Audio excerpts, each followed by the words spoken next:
நான் தான் teacher. So நான் சொல்றது வந்து எல்லாரும் பேசாம அமைதியாக கேட்கணும். ஒரு 4-5 வருஷத்துக்குள்ள நம்ம வேர்ல்டில் நடந்த சில விஷயங்கள் அதை பற்றி இப்போ நம்ம பார்க்கலாம். பார்த்துட்டு நான் என்ன சொல்ல வரேங்கிறத கேட்கணும். ஃபர்ஸ்ட் இது வந்து 2019-20 வந்து ஆஸ்திரேலியாவில் வந்து ஃபாரஸ்ட் ஃபயர் வந்துச்சு. ஒரு வாரம் 2 வாரம் அந்த மாதிரிலாம் கிடையாது, கிட்டத்தட்ட 6 மாதம் இருக்கும். அந்த அளவுக்கு வந்துட்டு காட்டுக்கு ஏற்பட்டுச்சு. ஒரு 19 மில்லியன் ஹெக்டார் அளவுக்கு வந்து அந்த காடே வந்து எரிஞ்சு சாம்பல் ஆயிடுச்சு. அங்கே இருக்க லட்சக்கணக்கான உயிரினங்களும் இறந்துருக்கு. அது நீங்கள் பார்த்தீங்கன்னா சரியாக தெரியும். அடுத்த அந்த பாண்டா கரை தனிக்காக எவ்வளோ ஏறிட்டு பாருங்க. அந்த ரெஸ்டியூர் கொடுக்குறது அடுத்து காமெல்லாம் குத்தியில் வந்து தப்பிக்கிறதுக்காக அவ்வளோ கஷ்டப்படுறது. அடுத்தது இதனால பாருங்க, நம்மளை காப்பாற்ற யாராவது வரமாட்டாங்களா அப்படின்னு நீங்கிற மாதிரி அதை ரெஸ்டியூர் கூட்டிட்டு போகிறது. ஸோ இந்த மாதிரிலாம் வந்து எல்லாமே அடுத்தது இது வந்து 2021 கனடாவில் கிட்டத்தட்ட ஒரு 50 டிகிரி செல்சியஸ் வந்து வெளியில் இருந்துச்சாங்க. அப்போ அந்த கொலம்பியா என்னன்னு பார்த்தா அங்கே இருக்கிற அந்த சீ மசில்ஸ் அங்கே இருக்கக்கூடிய எல்லா உயிரினங்களுமே வந்துட்டு தண்ணியில் செத்து மறைஞ்சிச்சு. அந்த இதுதான் இது. அடுத்தது இது பார்த்தீங்கன்னா அந்த சாலியன் ஃபிஷ் வந்து தண்ணி 50 டிகிரி செல்சியஸ். ஸோ அது வந்து தண்ணியே வந்து கொதிச்ச தண்ணியில வந்து நீச்சல் அடிச்சுட்டு அந்த மாதிரி தான். அந்த டவுன் போட்டுக்கிறதெல்லாமே வந்து மேலே ஏற்பட்ட ஃபங்கஸ் அட்டாக் அந்த மாதிரி. ஸோ அது சொல்றதுக்கு எதுவுமே இல்லை. அது வந்து அந்த கஷ்டத்திலே இருக்கணுங்கிற மாதிரி தான். அடுத்தது வந்து இது முக்கியமானது 2021 பார்த்தீங்கன்னா கிரீன் லேண்டில் ஆகஸ்ட் 14 எப்பவுமே வந்து ஸ்னோ கவராக இருக்கும். 3 ஃப்ளோர் வந்து அந்த இடம் எப்பவுமே வந்துட்டு பர்மனெண்ட்டாக ஐஸ் கவராக இருக்குது.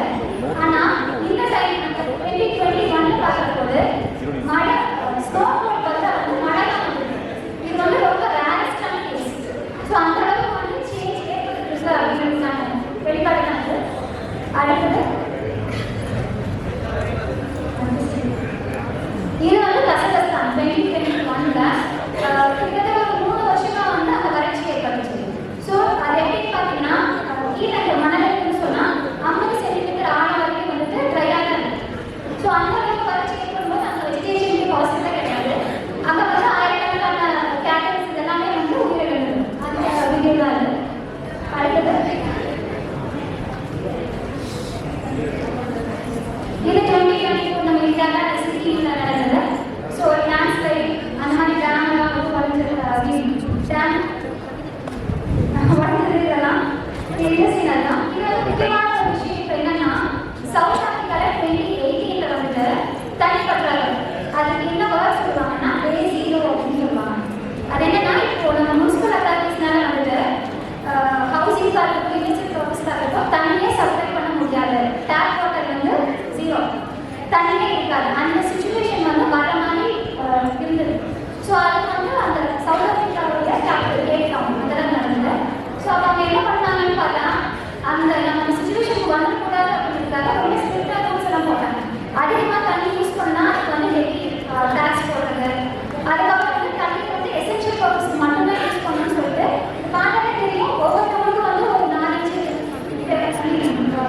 வந்து அழகா அப்படிங்கிற மாதிரி. ஸோ அவ்வளோதான் அந்த தண்ணி யூஸ் பண்ணிக்க முடியும். அதுக்கு மேலே யூஸ் பண்ண முடியாது. ஸோ அந்த மாதிரியான கண்டிஷன்ஸ்.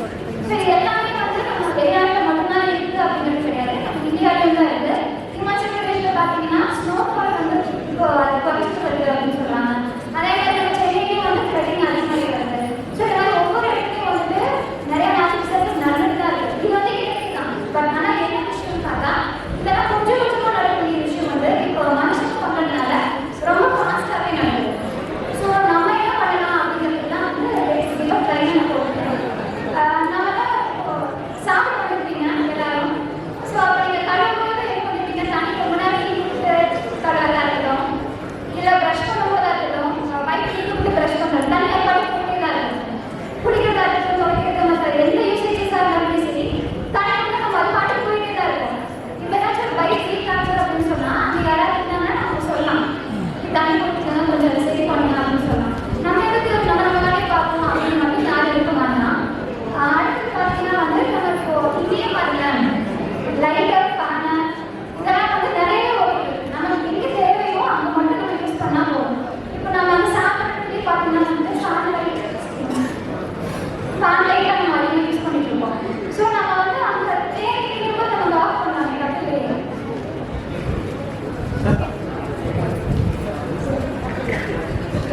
ஸோ இந்த மாதிரி நிறைய விஷயம் இருக்குது. ஸோ அதை நீங்கள் ட்ரை பண்ணுங்க.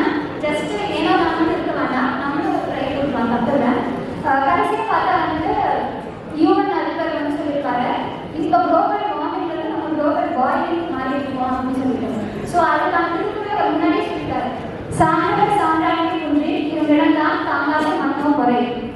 சான்றோட பண்புகள் வந்து குறைய தொடங்குச்சுன்னு சொன்னால் இந்த பூமி வந்து தன்னோட பாரத்தை தாங்காம அதை வந்து கைவிட்டுரும் அப்படிங்கிறது. ஸோ இப்போ அதுதான் நடந்துட்டு இருக்கு, கொஞ்சம் கொஞ்சமாக நடந்துட்டு இருக்கு. ஸோ அதை நம்ம அதிகப்படுத்தாம முடிச்ச வரைக்கும் நம்மளோட எஃபர்ட்ஸ் போட்டு நம்ம பூமியை நம்ம காப்பாற்றணும்.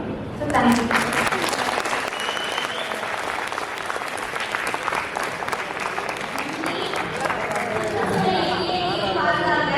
நமக்கு தோழி அருமையான வழிகளை கூறினார். நன்றி.